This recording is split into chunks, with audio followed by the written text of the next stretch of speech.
right. So how does your method, the TeamAlign method, is this using Kolbe? Is this using other skill sets that you have that really enhance this program?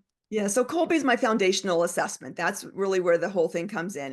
And I have the lead for framework. So L is for learn. So you're going to learn what everybody's natural strengths are. Then you're going to expose. You're going to expose like where is some of the frustrations this team has or within hiring.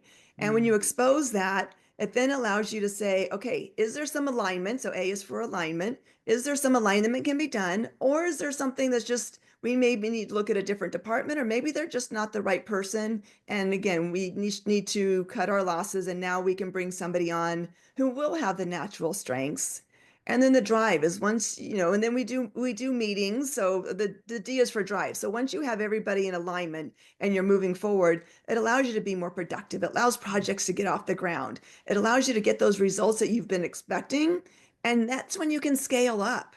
So, and Makes then total implementing sense. this over a 6 month period of time, it allows you to have these monthly contacts with me because I come in monthly and we have these meetings and just bring different components to the whole Colby process. And, if there's people who need some one-on-one coaching, if there's people who need different support, it's being there to be able to bring in the fact of, the knowledge and being able to brainstorm solutions, which is what my strength is. It allows me to be able to think differently and creatively where sometimes people in the team get stuck. So that's where That's doing this, it's not just a one and done.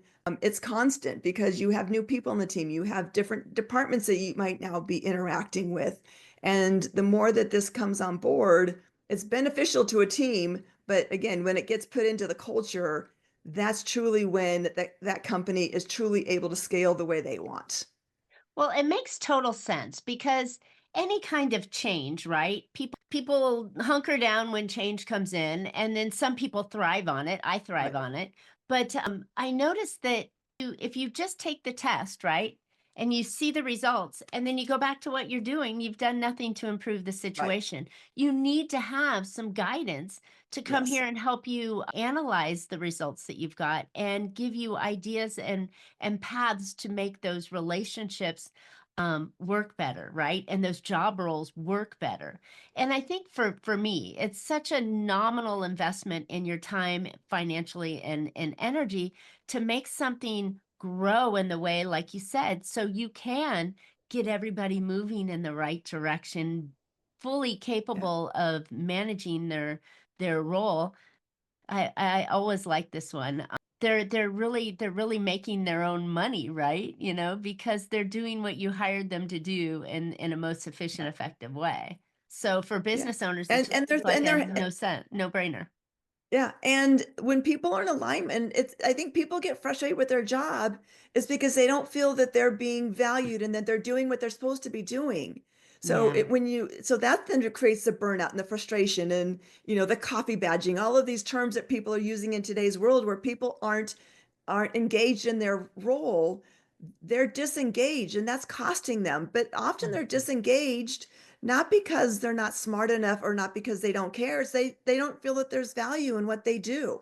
Mm. And this allows them to say, this is, they're likely correct, but now how can we utilize their strengths in a different way that they're like, it gives that invigoration to say, wow, now I feel valued. And it can be a simple tweak in, hey, why don't you step in here? What if you do this? Hey, you know what? Let's move this from this person to this person and, have a different way of cross training. Love it. You And in mentioned today's changed. Oh, go ahead. You I mentioned was just gonna say changed. in today's environment, that's what the workforce is looking for, that Yeah, they've been able to contribute and provide value, beyond receiving, hey, I'm here 8 hours, I want 8 hours worth of pay. They're looking for something, right? They're looking for something more. And in such a difficult time to hire, not because of regulations, but finding the right fit, this right. sounds like a perfect tool. They can really help you elevate the team members you bring on. Absolutely.